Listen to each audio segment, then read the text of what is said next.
Oil prices are expected to go up this week after Trump said he would block the Strait of Hormuz following failed peace talks.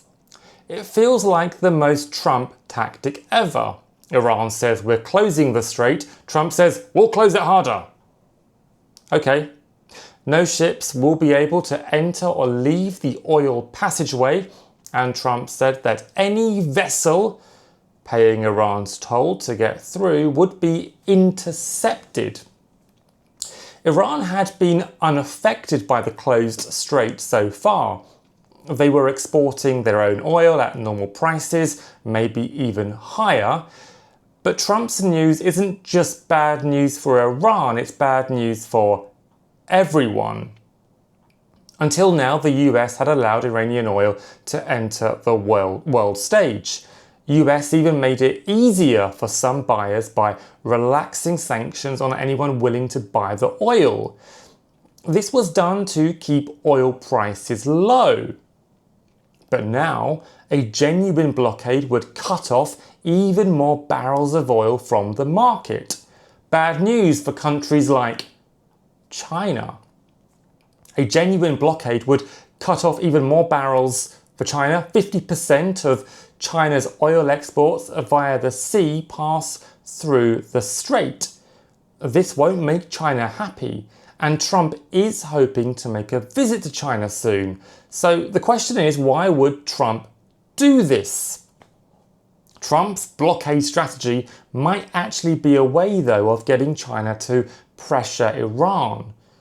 By affecting China's oil, Trump is hoping that China will push Iran into making a deal, maybe a nuclear deal.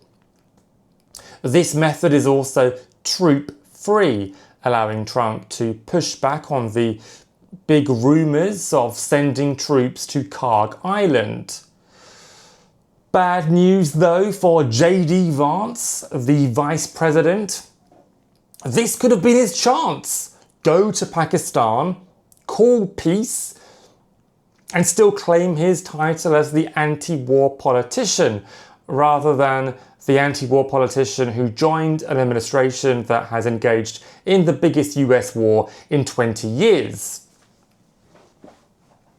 The peace talks went on for over 21 hours. I gave up waiting to report this and make the video. I went to sleep. And while I slept, the sun had risen in Islamabad, the capital of Pakistan, and J.D. Vance emerged for the cameras, tired, we all are at this stage, and he gave a 3-minute press briefing to say, no deal, goodbye, and he was off. The US said that Iran's chance was over, and Iran said that no date had been set for more talks. So not good, but not all bad.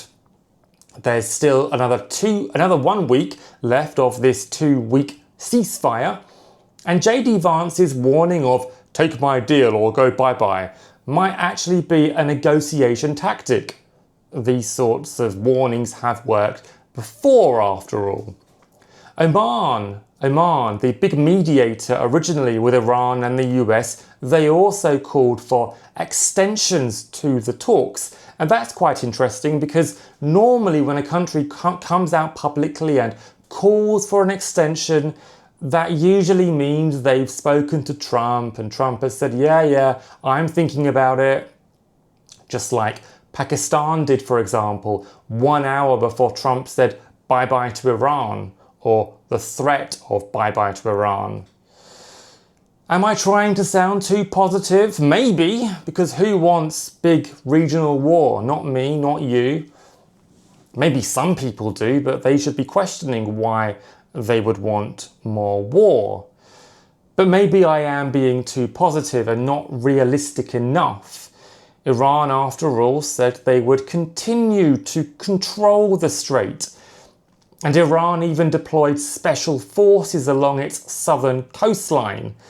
That tells us they're expecting US troops, or at least they're being wise to protect their area. It was bad news across the region elsewhere too. Israel continued its strikes on Lebanon, including in the south. Reports say that a fifth of Lebanon's population have lost their homes. Pictures emerged of bulldozers knocking down homes in the south too.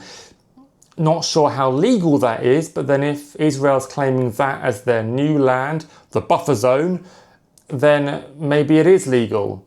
But it's not. It's an invasion after all. I don't have the number of strikes yet carried out, but we understand it was very heavy.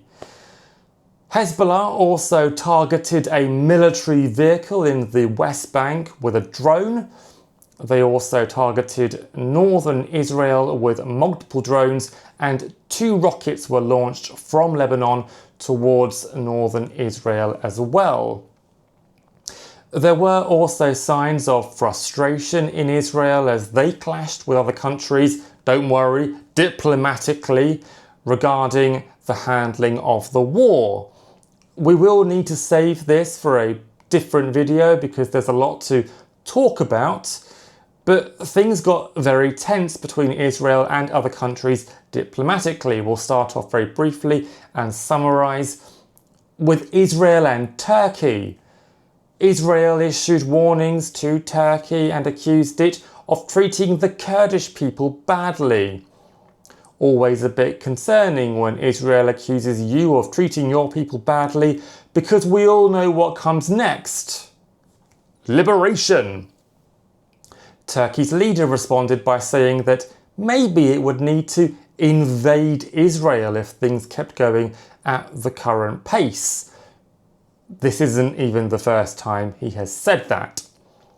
Israel also clashed with the South Korean president on social media, who said that Israel should reflect at its handling of civilian populations in the countries it attacked. Israel wasn't very happy about that.